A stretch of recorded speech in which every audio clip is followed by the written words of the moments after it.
Il y a des moments dans une vie où l'on s'arrête. Pas parce qu'on est fatigué, enfin, pas seulement pour ça.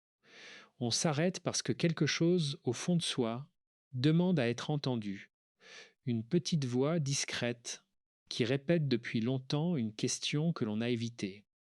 Et cette question, elle ressemble à ceci. Pourquoi est-ce que je cours? Pourquoi est-ce que je cours après cette personne qui s'éloigne?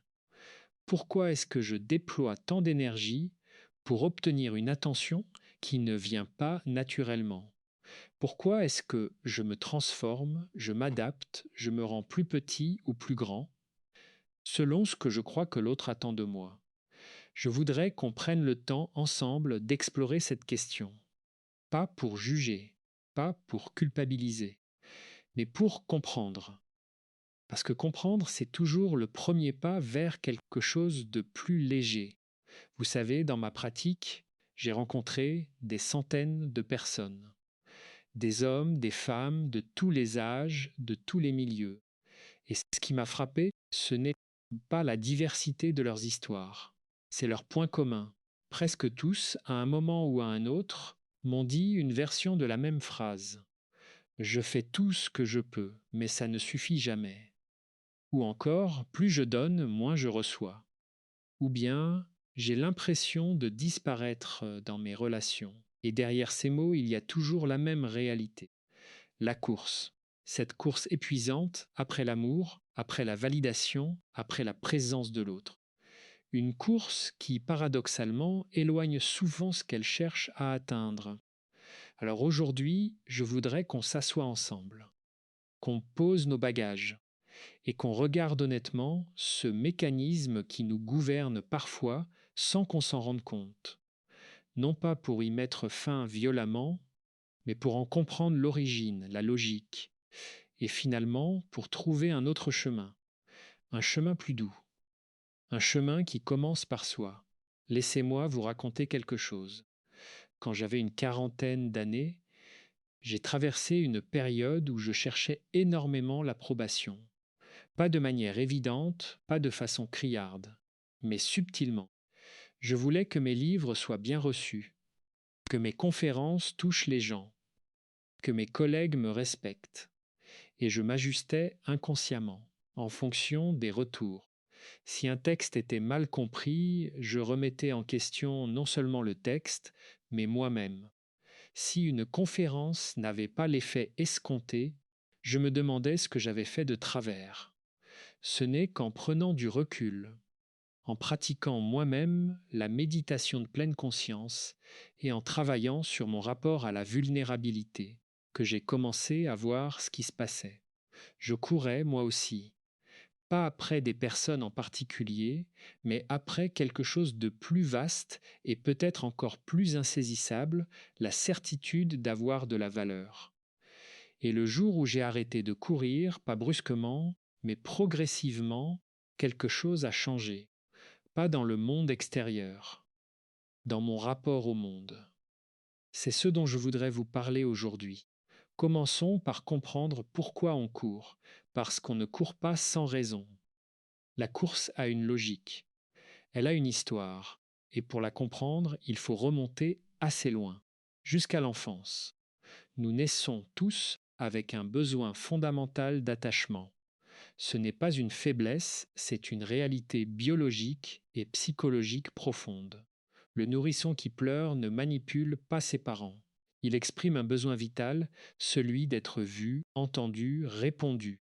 Et quand ce besoin est satisfait de manière cohérente, quelque chose se construit en lui. Une conviction silencieuse intérieure que le monde est globalement sûr, que les autres sont globalement fiables et surtout qu'ils méritent d'être aimés. C'est ce que les psychologues appellent l'attachement sécure. Et les enfants qui le développent grandissent avec une certaine aisance dans leurs relations. Ils peuvent s'approcher, ils peuvent s'éloigner, ils peuvent demander, ils peuvent donner, sans que chaque échange devienne une question de survie émotionnelle.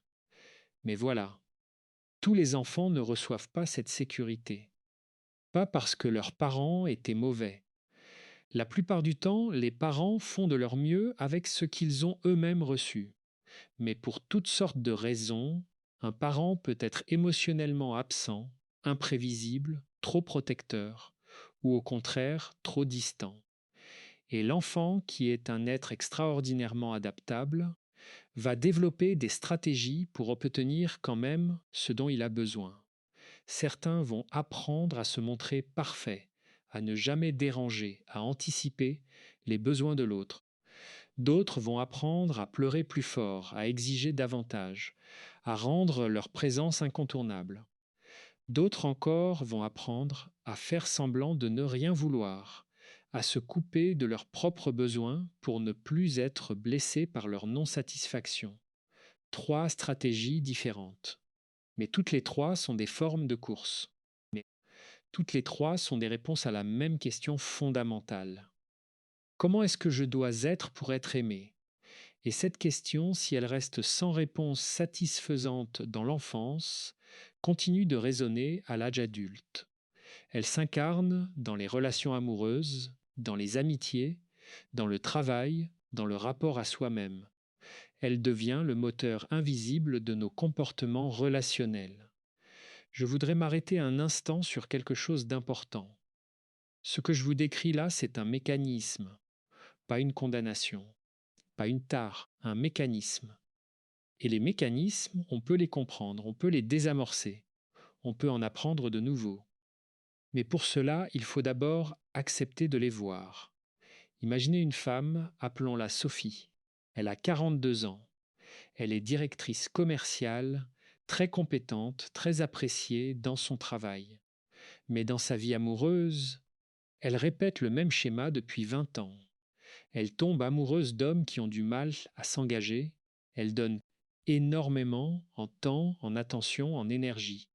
Elle se rend disponible à toute heure. Elle anticipe les besoins de l'autre.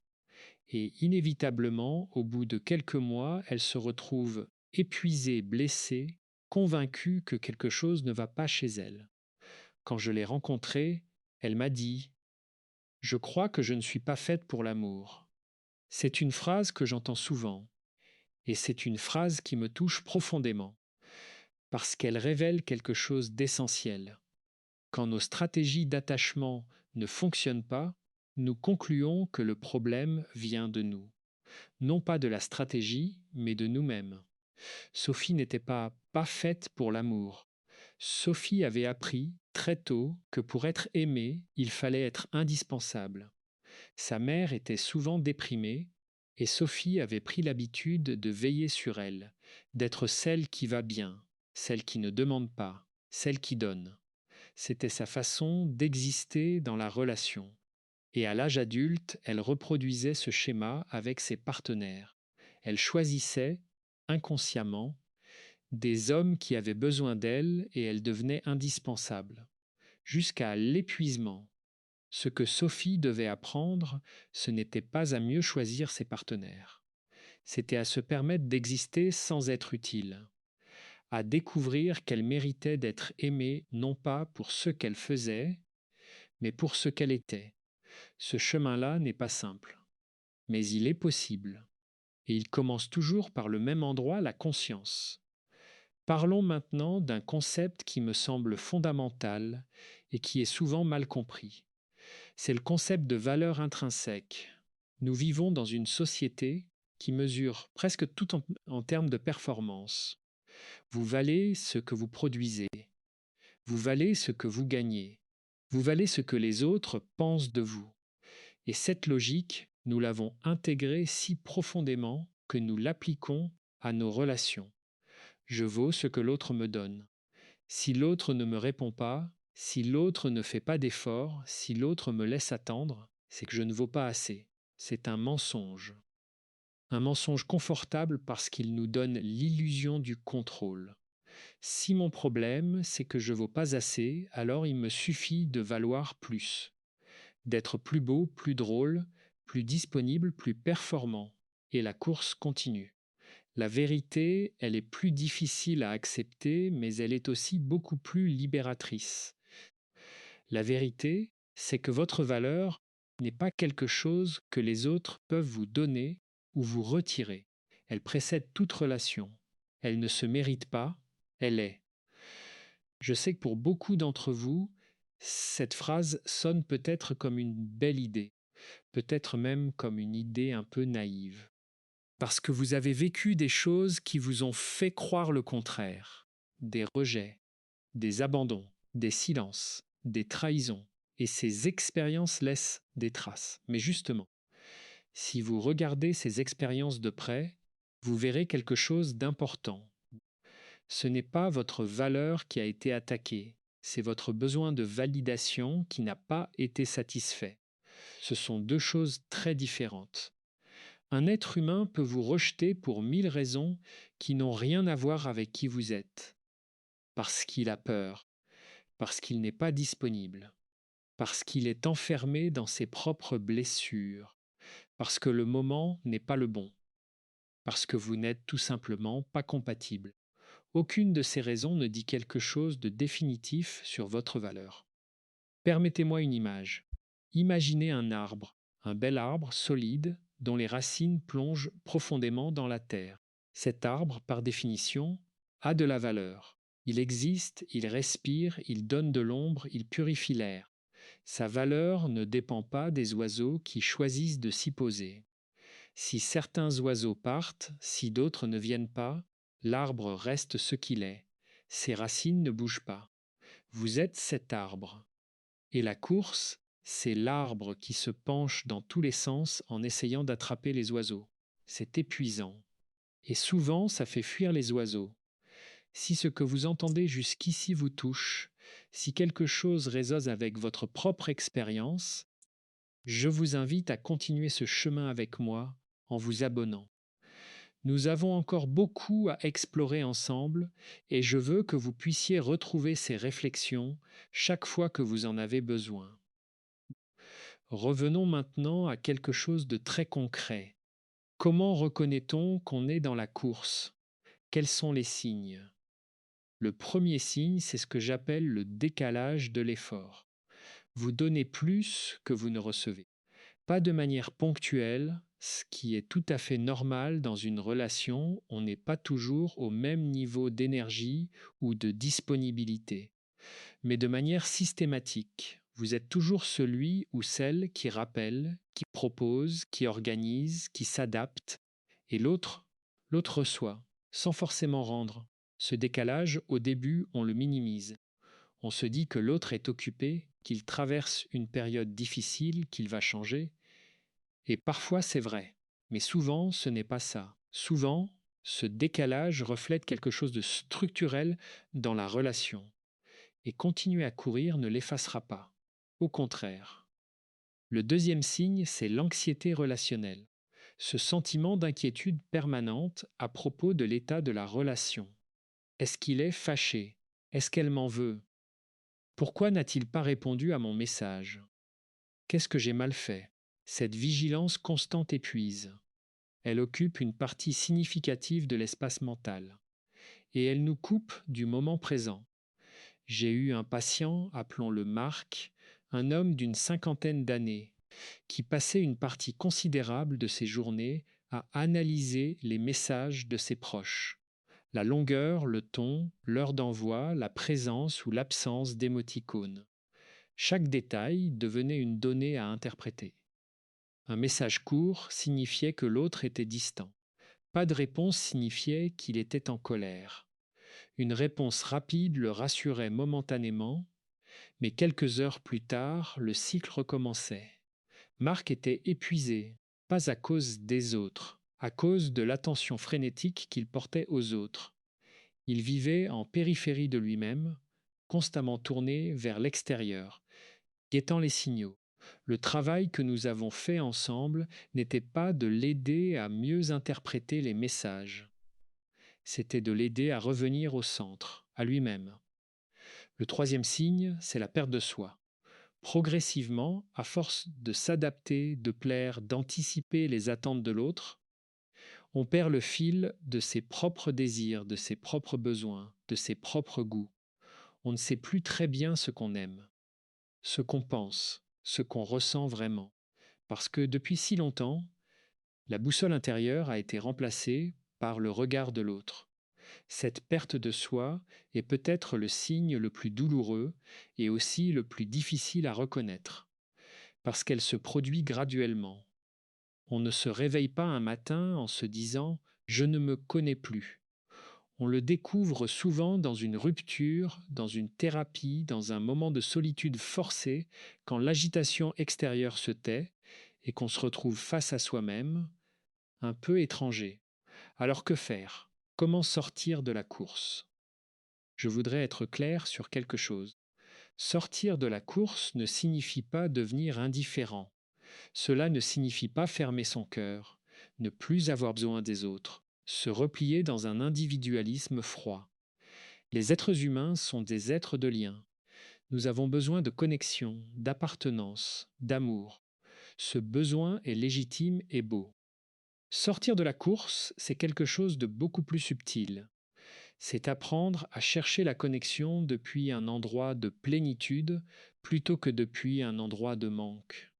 C'est la différence entre tendre la main parce qu'on veut partager quelque chose et tendre la main parce qu'on a peur de disparaître si personne ne la saisit. La première posture attire, la deuxième repousse. Non pas parce que les gens sont cruels, mais parce que l'énergie du manque est une énergie lourde. Elle met l'autre en position de sauveur, et personne ne peut ni ne devrait occuper ce rôle durablement dans une relation. Alors comment passe-t-on de l'une à l'autre? Comment nourrit-on ce sentiment de plénitude intérieure? La première pratique, et c'est celle dont je parle depuis des années parce qu'elle m'a profondément transformé, c'est la pleine conscience. L'attention portée à l'instant présent, sans jugement. Cette pratique, en apparence simple, est révolutionnaire parce qu'elle nous ramène à nous-mêmes. Elle nous apprend à observer nos pensées plutôt qu'à les croire. Elle nous apprend à reconnaître nos émotions sans en être submergés. Quand on pratique régulièrement la pleine conscience, quelque chose se passe. On commence à créer une distance entre le stimulus et la réaction. Quelqu'un ne répond pas à votre message. L'ancien automatisme dirait ⁇ Il ne m'aime plus, je suis rejeté, que faire pour récupérer sa bienveillance ?⁇ La pleine conscience crée un espace. Dans cet espace, on peut observer la pensée, reconnaître l'anxiété et choisir de ne pas y répondre de manière automatique. Ce n'est pas de la répression, c'est de la liberté. La deuxième pratique, c'est la bienveillance envers soi, ce que les bouddhistes appellent la metta, la bonté aimante. L'idée d'apprendre à se traiter soi-même avec la gentillesse qu'on offrirait à un ami cher.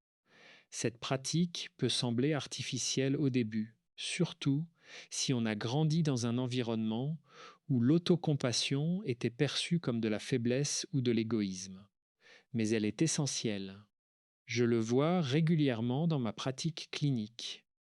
Les personnes qui ont le plus tendance à courir après les autres sont souvent celles qui sont les plus sévères avec elles-mêmes.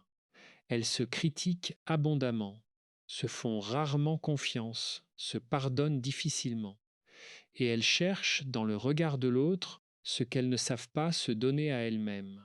La tendresse, la validation, la sécurité. Travailler sur l'autocompassion, c'est construire cette sécurité de l'intérieur. C'est apprendre à être son propre témoin bienveillant. La troisième pratique, c'est la reconnexion avec ses propres désirs et ses propres valeurs. Qu'est-ce que vous aimez vraiment? Qu'est-ce qui vous fait vous sentir vivant? Qu'est-ce qui compte profondément pour vous, indépendamment du regard des autres?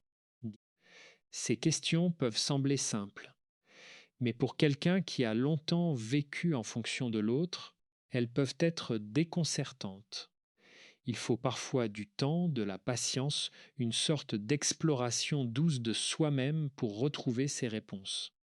Une façon d'y accéder, c'est d'observer ce qui nous touche spontanément.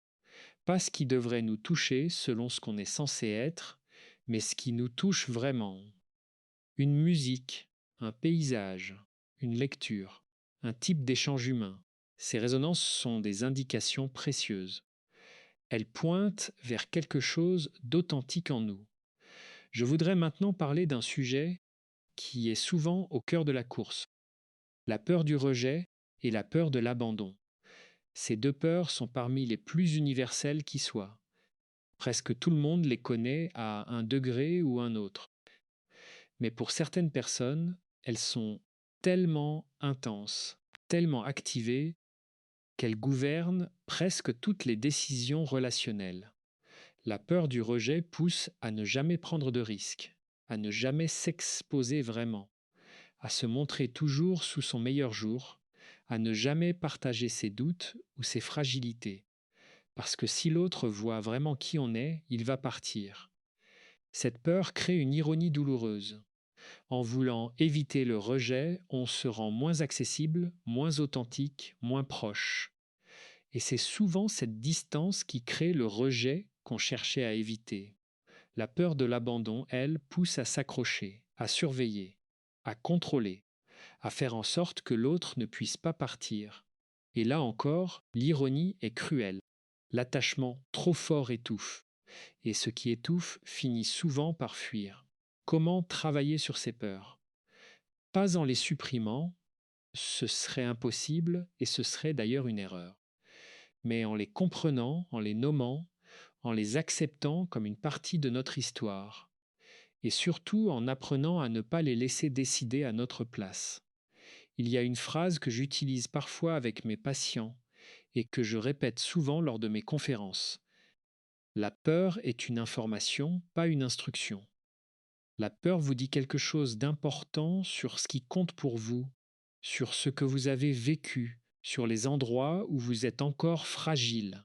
C'est une information précieuse. Mais elle n'est pas une instruction.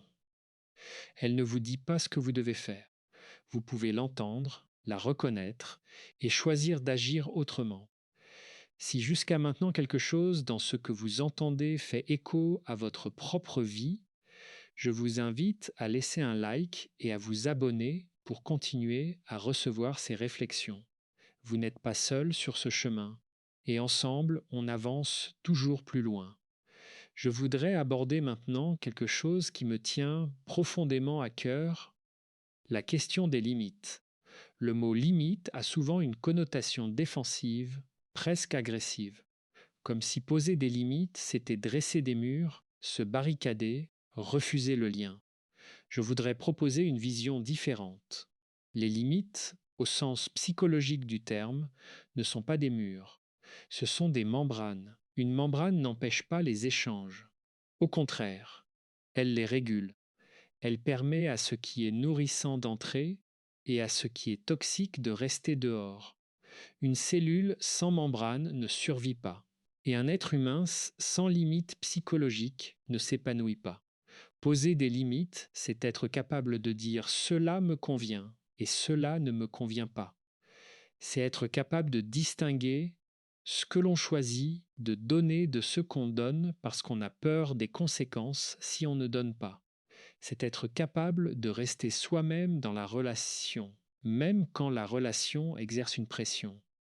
Pour beaucoup de personnes, poser des limites est associé à un sentiment de culpabilité intense. Je suis égoïste, je vais blesser l'autre, je suis pas assez aimant. Je voudrais vous dire quelque chose à ce sujet. Cette culpabilité est souvent le signe qu'on a appris, très tôt, que s'oublier soi-même était une condition de l'amour, que pour être aimé, il fallait ne rien demander, ne rien refuser, se rendre infiniment disponible, et que toute affirmation de soi était une trahison. C'est un apprentissage douloureux et il est profondément erroné.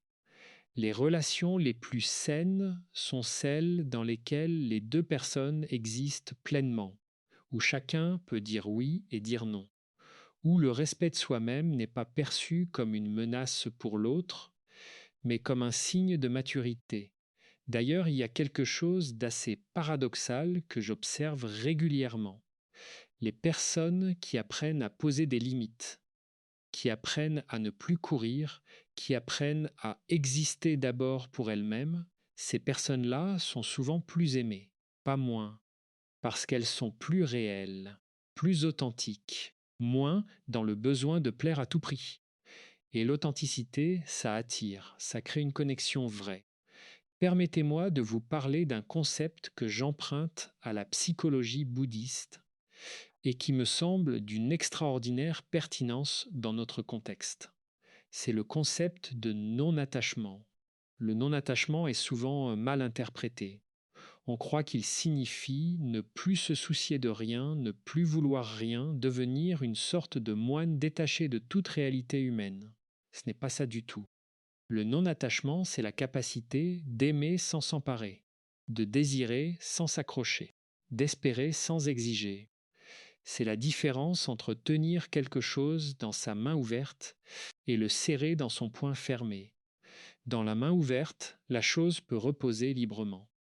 Dans le poing fermé, on l'étouffe et on finit souvent par la perdre. Appliqué aux relations, le non-attachement ne signifie pas être indifférent à l'amour ou à l'amitié. Il signifie aimer l'autre suffisamment pour lui laisser sa liberté, lui laisser la possibilité de choisir, ne pas faire de sa présence une condition de notre survie émotionnelle. C'est un idéal, bien sûr. Personne ne l'atteint parfaitement, mais c'est une direction. Et dans cette direction, il y a une liberté immense. Je me souviens d'une patiente qui avait une relation très douloureuse avec sa fille adulte. Cette femme, appelons-la Hélène, avait tout sacrifié pour ses enfants. Sa carrière, ses amis, ses propres projets. Et maintenant que sa fille vivait sa vie, s'éloignait naturellement, avait ses propres priorités, Hélène le vivait comme un rejet insupportable. Elle appelait plusieurs fois par jour. Elle s'invitait sans prévenir. Elle exprimait sa souffrance d'une façon qui mettait sa fille dans une position impossible. Ce que nous avons travaillé ensemble, ce n'était pas la relation avec sa fille. C'était le vide intérieur qu'Hélène avait créé en se consacrant entièrement aux autres. Ce vide, elle tentait de le combler par la présence de sa fille. Mais aucune personne ne peut combler le vide d'une autre. Ce n'est pas leur rôle. Et c'est une charge trop lourde à porter pour un enfant, même adulte. Peu à peu, Hélène a recommencé à investir sa propre vie. Elle a repris une activité artistique qu'elle avait abandonnée 20 ans plus tôt. Elle a renoué avec des amis. Elle a commencé à voyager seule. Et quelque chose d'intéressant s'est produit. La relation avec sa fille s'est améliorée. Parce que Hélène n'attendait plus de sa fille qu'elle la sauve. C'est ça, le paradoxe de la course. Plus on court après les gens, plus on les éloigne. Et quand on arrête de courir, quand on devient plein de soi-même, les bonnes personnes tendent à se rapprocher naturellement. Parlons maintenant d'un autre aspect fondamental de ce sujet, la qualité de présence. Souvent, quand on est dans la course, on est physiquement présent mais mentalement ailleurs. On est là, mais on est dans sa tête. On analyse, on anticipe, on se demande ce que l'autre pense. On prépare la prochaine phrase, on guette les signaux, et du coup, on n'est pas vraiment là. Cette absence à soi-même dans l'instant présent est paradoxale parce qu'elle crée exactement ce qu'on cherche à éviter, la distance. L'autre sent, même inconsciemment, qu'on n'est pas vraiment disponible, qu'on est dans quelque chose d'autre. Et cette non-présence crée un espace froid dans la relation. La vraie connexion naît de la vraie présence. Quand on est là, vraiment là, attentif à l'autre, mais aussi ancré en soi-même, quelque chose se passe dans l'espace entre deux personnes. Une qualité d'échange qui n'existe que dans ces moments-là. Et cette présence ne peut pas être produite artificiellement. Elle ne peut pas être une technique qu'on applique pour être plus aimable. Elle émerge naturellement quand on n'est plus dans la course, quand on n'a plus besoin de performer, de plaire, de prouver, quand on peut simplement être là. Je voudrais prendre un moment pour parler des relations toxiques, parce que parfois, la course n'est pas simplement le résultat de nos propres blessures. Parfois, elle est entretenue et alimentée par la dynamique particulière d'une relation. Il existe des personnes, et je dis ça sans les juger, qui fonctionnent d'une manière qui crée de la dépendance chez l'autre.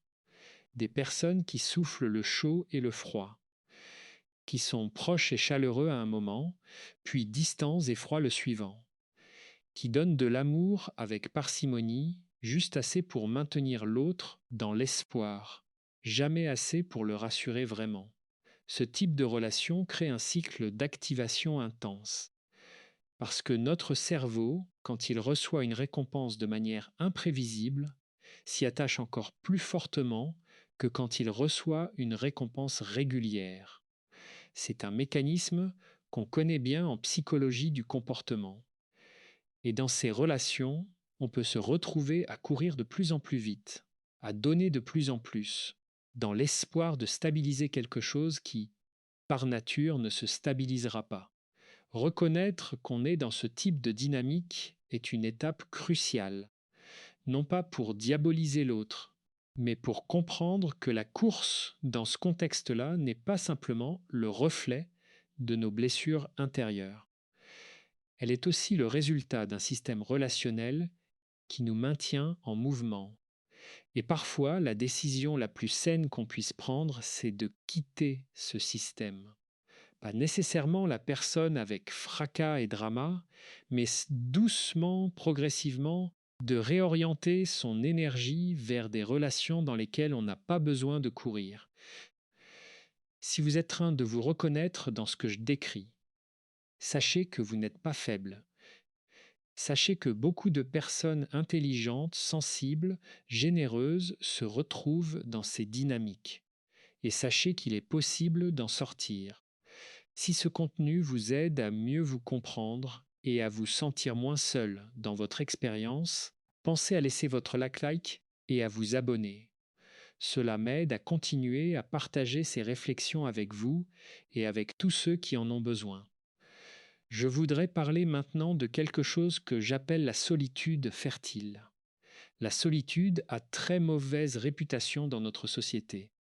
Être seul est souvent associé à l'échec social, à la tristesse, à quelque chose qui cloche. On fait tout pour l'éviter. On remplit nos agendas, on scrute nos téléphones. On se précipite dans de nouvelles relations avant même d'avoir digéré les anciennes. Mais il existe une autre forme de solitude, une solitude choisie, habitée, productive, une solitude qui n'est pas l'absence des autres, mais la présence à soi-même. C'est dans ces moments de solitude choisie qu'on entend à nouveau sa propre voix, qu'on retrouve ses propres désirs, ses propres pensées, ses propres réponses. C'est dans la solitude qu'on se réapproprie son intériorité. Et voilà quelque chose de remarquable. Les personnes qui ont appris à habiter leur solitude, qui ne la fuient pas, qui la traversent sans la remplir frénétiquement, ces personnes-là ont généralement des relations plus riches, parce qu'elles apportent quelque chose de réel dans la relation. Elles ne viennent pas chercher à se compléter, elles viennent pour partager ce qu'elles sont déjà. Je me souviens d'une retraite de méditation à laquelle j'ai participé il y a plusieurs années. 5 jours de silence. Pas de téléphone, pas de lecture, pas de conversation. Juste soi-même, sa respiration, ses pensées, ses émotions. Les premiers jours ont été difficiles pour moi. L'agitation, l'impatience, l'envie de faire quelque chose, de produire, de communiquer. Et puis, progressivement, un apaisement. Comme si une eau trouble se clarifiait doucement. Et dans cette clarté, j'ai retrouvé quelque chose. Une sorte de calme fondamental qui ne dépend pas des circonstances extérieures. Une présence à moi-même que la vie ordinaire recouvre souvent de ses bruits et de ses urgences. Ce n'est pas accessible à tout le monde de partir en retraite de silence. Mais le principe peut s'appliquer dans la vie quotidienne. Quelques minutes chaque matin avant de regarder son téléphone, à simplement être là, à respirer, à sentir son corps, à observer ce qui est présent dans son espace intérieur. Ce n'est pas grand-chose, mais avec le temps, c'est transformateur. Je voudrais maintenant parler d'une distinction que je trouve particulièrement utile. La distinction entre l'amour et le besoin. L'amour, dans sa forme la plus pure, est un mouvement vers l'autre, un désir de se rapprocher, de connaître, de partager, de soutenir. L'amour est généreux et libre. Il ne demande pas, il offre. Il ne contrôle pas, il honore la liberté de l'autre. Le besoin, lui, peut ressembler à l'amour, mais il a une autre texture. Il est tourné vers soi. Il cherche à être comblé.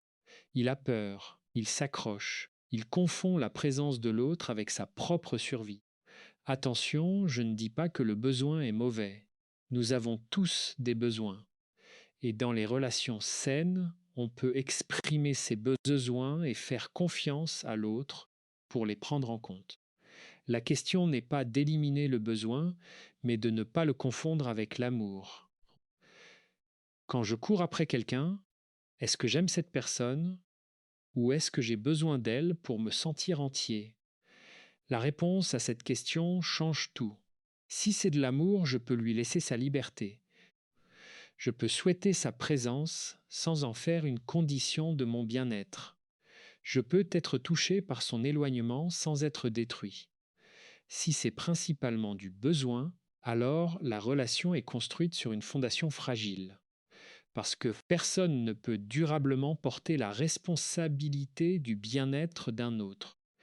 Cette distinction n'est pas un jugement. Elle est une invitation à regarder honnêtement ce qui se passe en soi. Et parfois, ce regard honnête est la porte d'entrée vers quelque chose de plus authentique. Il y a une question que j'entends souvent et je voudrais y répondre ici. Elle ressemble à ceci.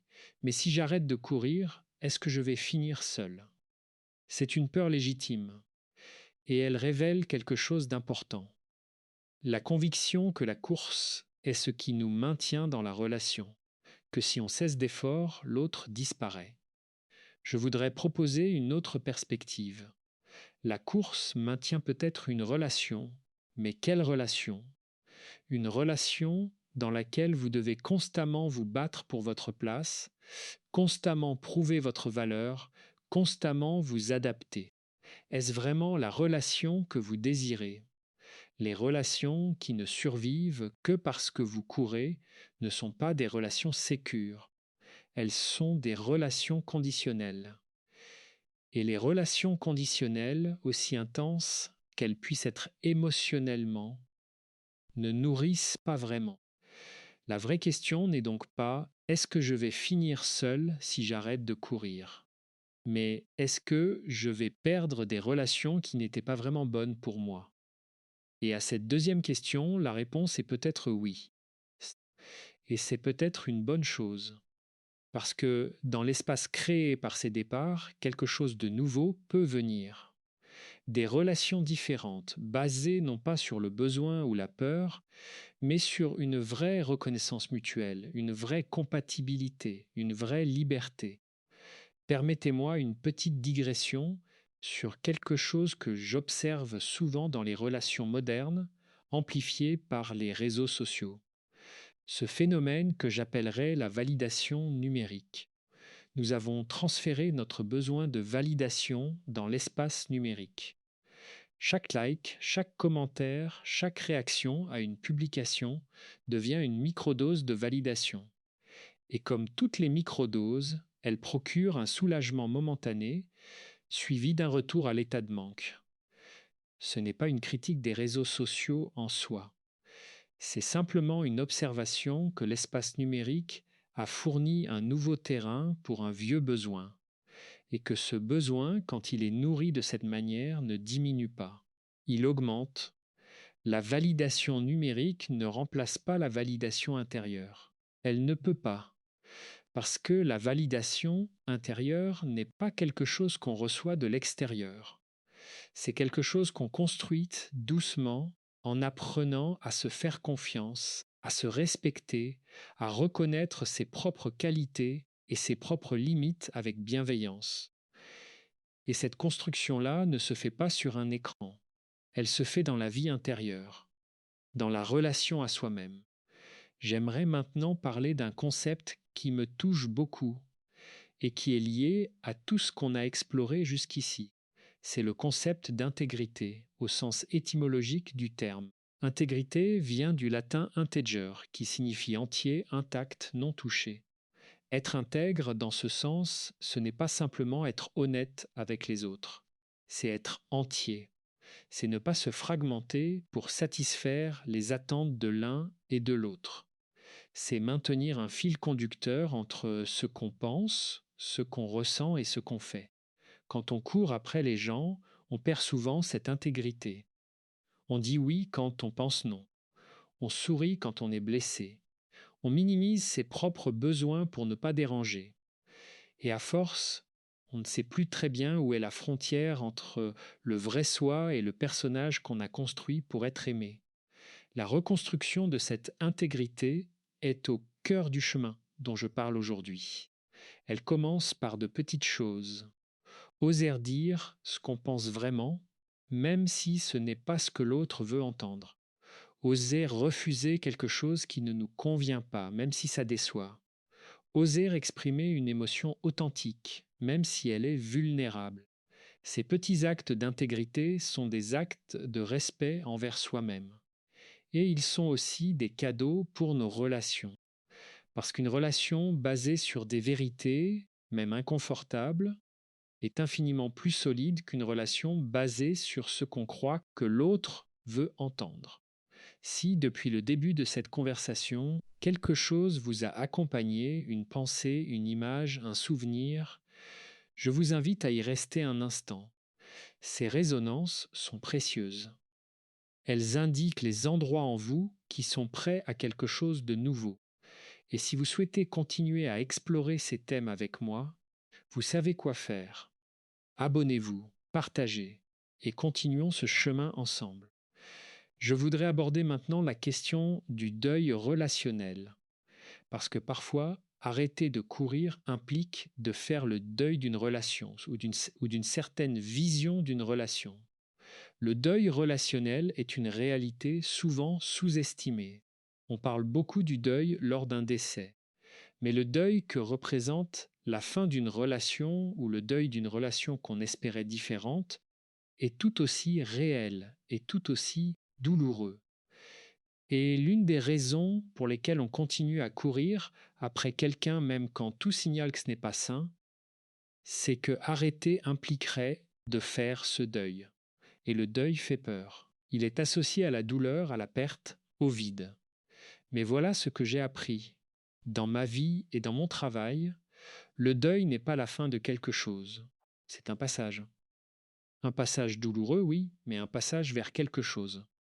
Vers une vérité plus nette de ce qui s'est passé, vers une liberté retrouvée, vers la possibilité d'investir ailleurs, différemment, de manière plus authentique. Faire le deuil d'une relation ne signifie pas effacer ce qu'elle a été. Cela signifie reconnaître ce qu'elle était vraiment, avec ses limites, ses douleurs, ses belles choses aussi, et décider de ne plus en faire le centre de sa vie émotionnelle. C'est un travail qui prend du temps, qui peut nécessiter un accompagnement, une thérapie, un espace sécure pour traverser les émotions sans en être submergé. Et c'est un travail qui vaut la peine d'être fait. Je pense à un homme, appelons-le Julien, qui avait passé 7 ans à essayer de sauver son mariage. Sa femme était distante, peu engagée dans la relation, refusait toute forme d'accompagnement thérapeutique. Julien, lui, avait tout essayé, la communication, la patience, les surprises, les efforts constants. Et chaque fois qu'il obtenait une minuscule réponse positive, il se raccrochait à cet espoir. Quand il est venu me voir, il était épuisé. Je ne comprends pas pourquoi je n'arrive pas à partir, m'a-t-il dit. Je sais que c'est fini, je le sens, mais je ne peux pas. Ce qui le retenait, c'était précisément la peur du deuil. Tant qu'il courait, il n'avait pas à reconnaître que la relation qu'il avait espérée n'existait pas. La course était une façon de maintenir l'espoir en vie, même au prix de son propre bien-être. Le travail avec Julien a consisté en grande partie à l'aider à faire ce deuil, à pleurer ce qu'il avait voulu que cette relation soit, à accepter que malgré tous ses efforts, certaines choses ne peuvent pas être réparées seules, et à se permettre progressivement de rediriger son énergie vers lui-même. Il a fini par partir. C'était douloureux. Et quelques mois plus tard, il me décrivait quelque chose d'inattendu, un sentiment de légèreté. Pas de bonheur immédiat, mais la légèreté de quelqu'un qui a posé un fardeau très lourd. Je voudrais parler maintenant de ce qui se passe concrètement quand on arrête de courir, de ce changement dont je parlais au début de notre conversation. Ce changement n'est pas spectaculaire. Ce n'est pas du jour au lendemain que tout devient lumineux et facile. C'est un changement subtil, progressif, qui se manifeste dans des détails. On commence à dormir un peu mieux.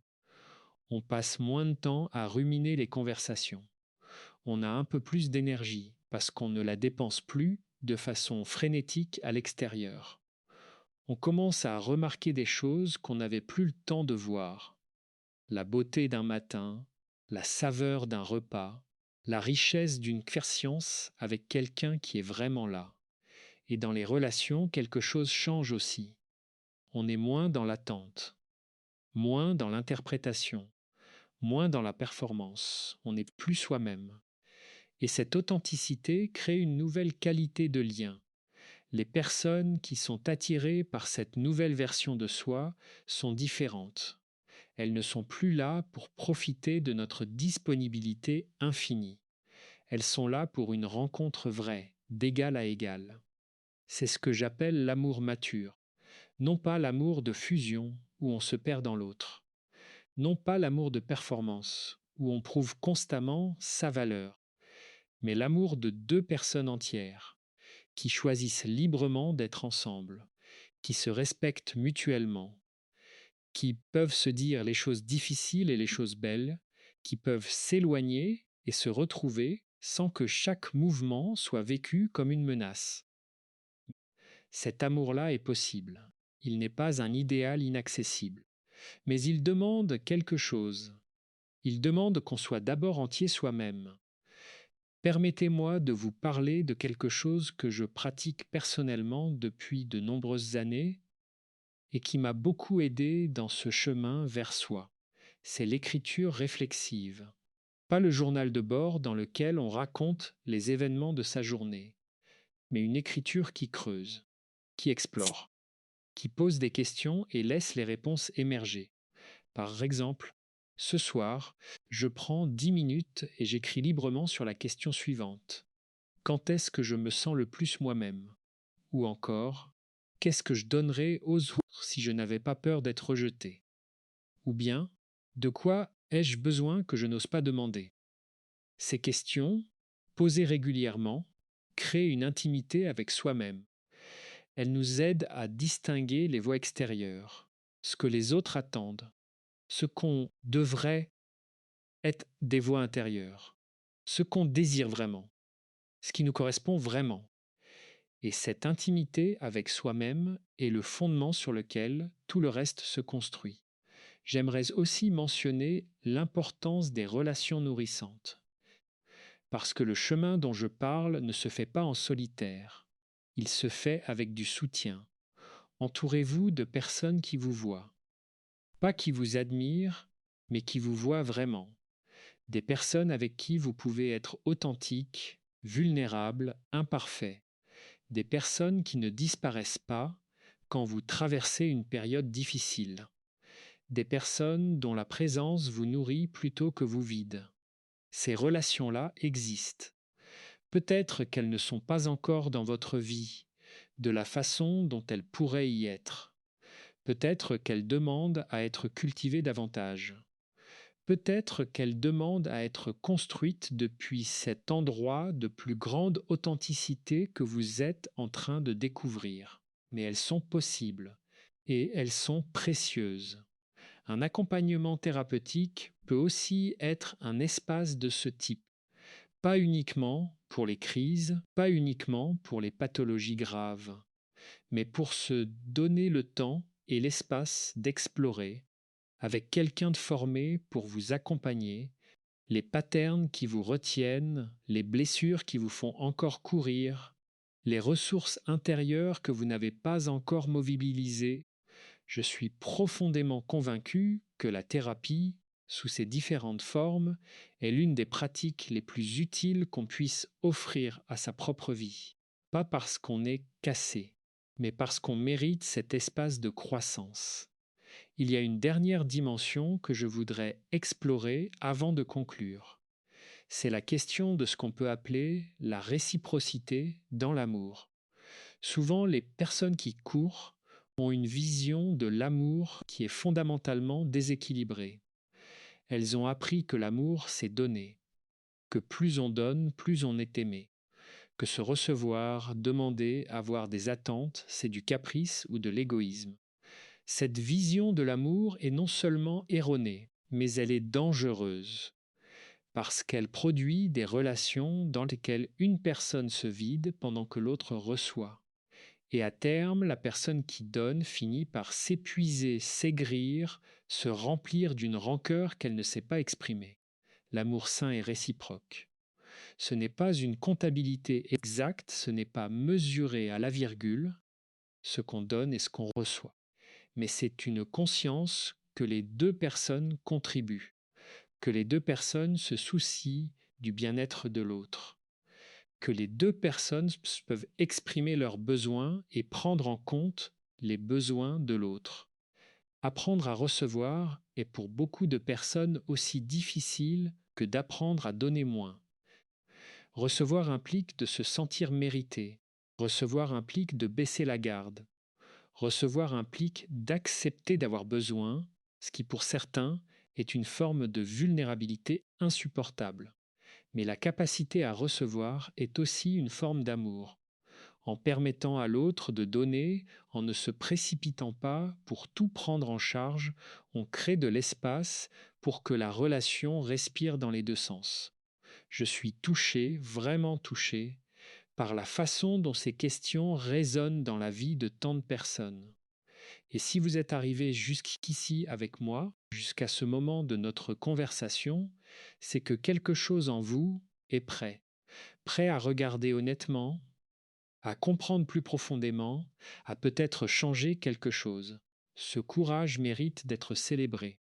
Alors maintenant, laissez-moi vous dire quelque chose avant que nous arrivions à la fin de ce temps ensemble.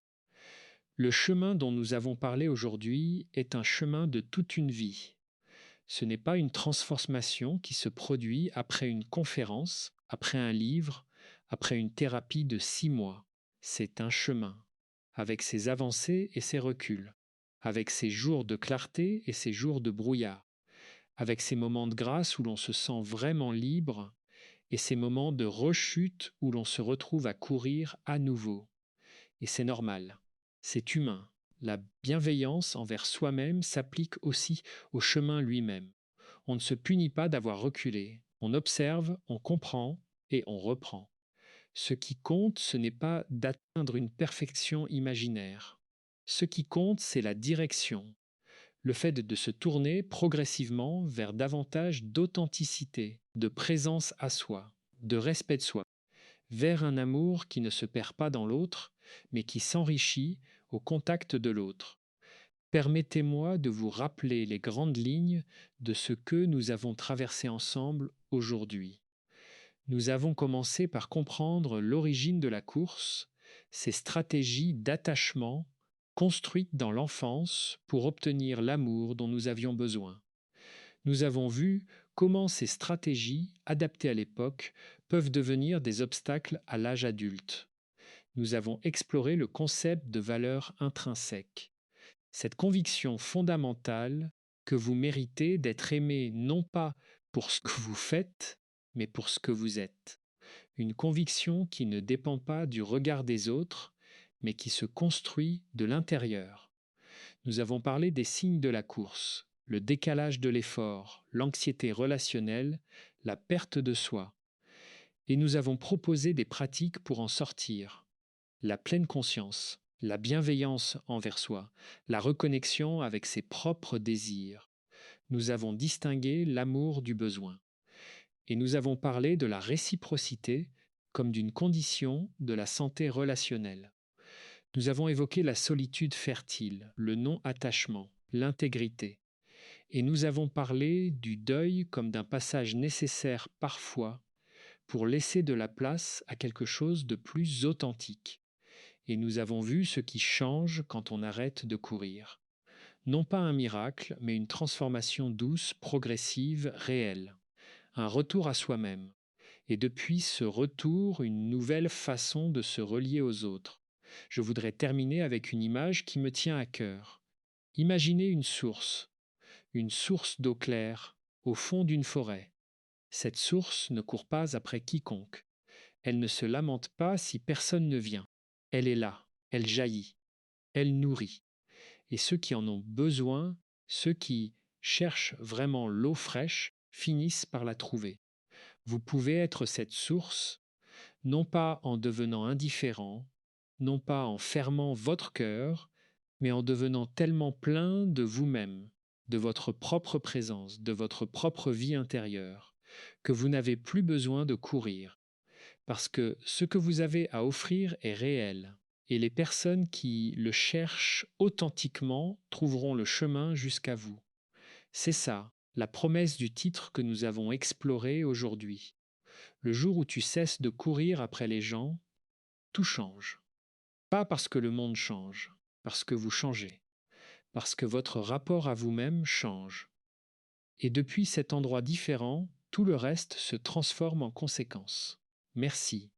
Merci de m'avoir accompagné jusqu'ici. Merci pour votre présence, pour votre ouverture, pour la façon dont vous avez reçu ces mots. Ce chemin que vous avez choisi de faire, ne serait-ce que le temps de cette conversation, il compte. Si ce contenu vous a été utile, si quelque chose de ce que vous avez entendu aujourd'hui vous a ouvert une porte, même petite, je vous invite à vous abonner et à le partager avec quelqu'un qui pourrait en avoir besoin.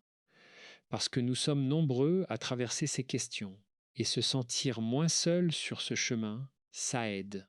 Prenez soin de vous, soyez doux avec vous-même, et nous nous retrouvons dans le prochain épisode.